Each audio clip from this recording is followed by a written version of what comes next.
Israel, Iran, and of course, Lebanon. Here's how the world leaders are reacting to this escalation in the ongoing Israel-Iran conflict. I think it would be right to start off with October 7th. We regard October 7th as a terrorist attack. We understand that Israel had a need to respond. But we also believe that any response by any country has to take into account international humanitarian law, that it must be careful about any damage or any implications for civilian populations. And that given what has happened in Gaza, it is important to have some kind of international humanitarian effort out there. And we are very much concerned at the possibility of a broadening of the conflict, not just what happened in Lebanon, but also, I referred earlier to the Houthis and the Red Sea. And, to some extent, anything that happens between Iran and Israel. So, again, it's one thing to be concerned. I'm sure you can say that for a lot of countries. If, as part of that concern, you can end up doing something about it, again, don't underestimate the importance of communication in difficult times. If there are things to be said and passed on and passed back, I think those are all contributions that we can make, and we do. I wanted to say a few words about Iran's missile attack on Israel today. At my direction, the United States military actively supported the defense of Israel, and we're still assessing the impact. But based on what we know now, the attack appears to have been defeated and ineffective.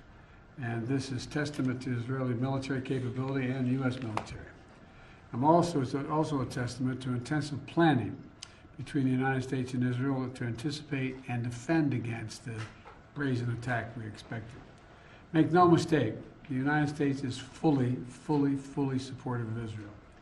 And I've spent the morning and part of the afternoon in the Situation Room and meeting with my whole national security team and consulting with the Israelis indirectly because, in terms of their impact on us. Today, Iran launched approximately 200 ballistic missiles at Israel in a reckless and brazen attack. I condemn this attack unequivocally. I'm clear-eyed. Iran is a destabilising, dangerous force in the Middle East, and today's attack on Israel only further demonstrates that fact. I fully support President Biden's order for the U.S. military to shoot down Iranian missiles targeting Israel, just as we did in April. And let us be clear, Iran is not only a threat to Israel, Iran is also a threat to American personnel in the region, American interests, and innocent civilians across the region who suffer at the hands of Iran-based and backed terrorist proxies.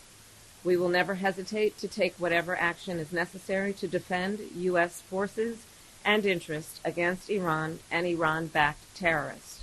And we will continue to work with our allies and partners to disrupt Iran's aggressive behavior and hold them accountable. Iran, for the second time in the space of 5 months, launched a direct attack on Israel, including some 200 ballistic missiles. This is totally unacceptable, and the entire world should condemn it.